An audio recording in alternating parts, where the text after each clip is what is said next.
Indo Nepal সীমান্তে প্রায় ৮,০০০ fit উচ্চতার একটা ছোট্ট গ্রাম চিত্রে। প্রকৃতির কোনো এক অদৃশ্য চিত্রকরের হাতে গড়া জনবিরল এই পাহাড়ি গ্রাম তোমাকে মুগ্ধ করবেই। আমরা যখন এই গ্রামে পৌঁছাই তখন প্রায় দুপুর। দিন 15 আগে তুষারপাত শেষ হয়েছে, চারিদিক ঘন কুয়াশায় ঢাকা। আপার চিত্রের একটি মাত্র বাড়িতে সৌভাগ্যক্রমে হোমস্টে রাখে। কাঁপতে কাঁপতে ঢুকে পড়লাম তাদের রান্নাঘরে।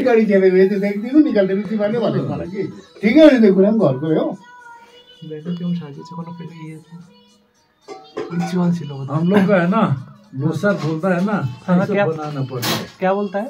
लोसर लोसर लोसर संदलपुर में फालूट में नहीं है इसको। क्या बता दो? चिप्स अचार ट्यून और बताइए। अच्छा ये दाल, ये क्या बोलते हैं? एक करी बोलते हैं, हमको भी एक करी बोलते हैं। ये एक फूलकोपी सब्जी। अच्छा। দ্বীপ্রাহরিক আহারে গরম ধোয়া ওঠা ভাত, ডাল, গোবি অর্থাৎ ফুলকপি ভাজা আর সঙ্গে ডিমের ঝোল। সুন্দর পরিপাটি আয়োজন আর তার সঙ্গে নানা ও নানির আন্তরিক ব্যবহার। কয়েকদিন আগেই শেষ হয়েছে নেপালি লোসার উৎসব। लोसर फेस्टिवल का ये है ना। বালিকা সুলভ উৎসাহ নিয়ে টেবিলে সাজানো খাদ্য সামগ্রীগুলো এক এক করে পরীক্ষা করতে শুরু করলাম।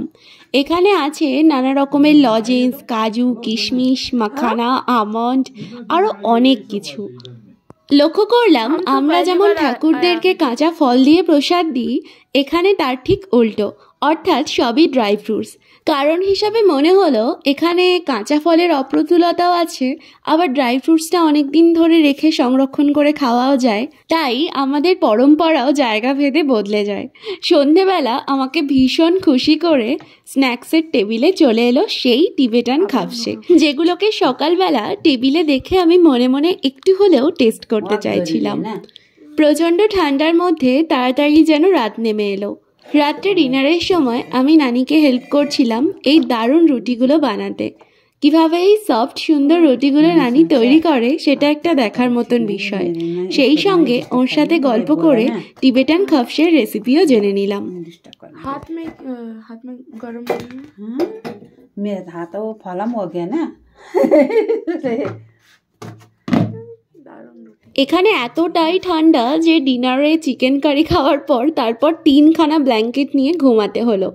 সকালে মেঘের আড়াল থেকে সূর্য উঁকি দিতেই আমরা বেরিয়ে পড়লাম পুরো ভ্যালিটা ঘুরে দেখার জন্য। যেহেতু কয়েকদিন আগেই তুষারপাত হয়েছে, তাই বর্ষাকালীন এই সবুজ মিডোটা এখন এই রকমই রুখাসুখা অবস্থায় আছে, কোনো গাছে পাতা নেই। আমার মনে হলো আমরা একটু অড সিজনে চিত্রেতে এসে পড়েছি, যদিও এই সময়টাই সব থেকে বেশি জনবিরল থাকে।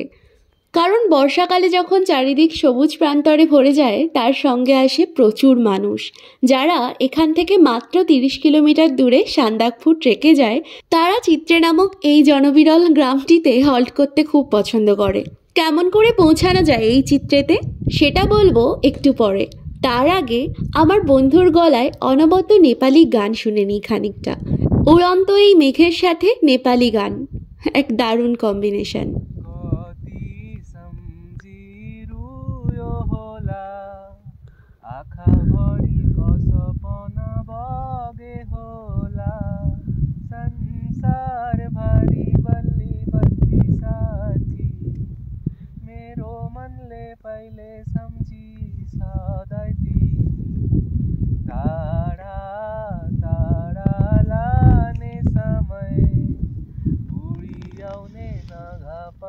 सपने भए सारी सारी रातमा झरे तारा है परेको पानी बागलमा खासम सानो कुरामा पानी तिमी रिसाउने भए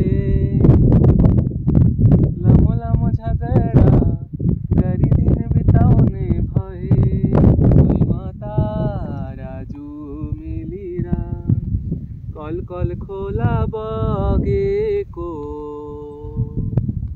तिम्रो मन बसे हेरिरहे जोनागिरी नाचे। বেশ অনেকক্ষণ নির্জন ভ্যালিতে আনন্দ করে আমরা ফেরার পথ ধরলাম। ঠিক এই হোমস্টের পাশেই রয়েছে ইন্দো নেপাল সীমান্ত আর তার বর্ডার। যেমনটি বলেছি, বর্ডারের এপাশে একটি মাত্র বাড়ি, আর নানির হাতের অনবদ্য চা খেতে ওপাশে সেনানিবাসের অফিসাররাও চলে আসেন। আমাদের সঙ্গে তাদের আলাপও হয়ে গিয়েছিল। তো চিত্রেতে পৌঁছানোর জন্য হাওড়া থেকে ট্রেন ধরে নিউ জলপাইগুড়ি স্টেশন, তারপর নিউ জলপাইগুড়ি স্টেশন থেকে একদম সোজা একটা কারেই মানেভঞ্জন হয়ে এখানে পৌঁছানো যায়। তবে লোকজন কম থাকলে গোটা গাড়ি বুক না করে আমাদের মতন শেয়ার কারেও আসা যায়। মেঘ কুয়াশার মধ্যে ব্রেকফাস্ট সারতে সারতে সেই পথও বাতলে দিই।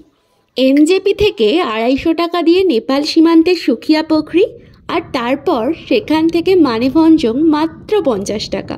মানেভঞ্জন থেকে চিত্রের দূরত্ব 3 কিলোমিটার, যে কোনো গাড়িতেই চলে আসা যায়। আবার অনেকে এই পথটা ট্রেক করতে যায়, যেমন আমরা।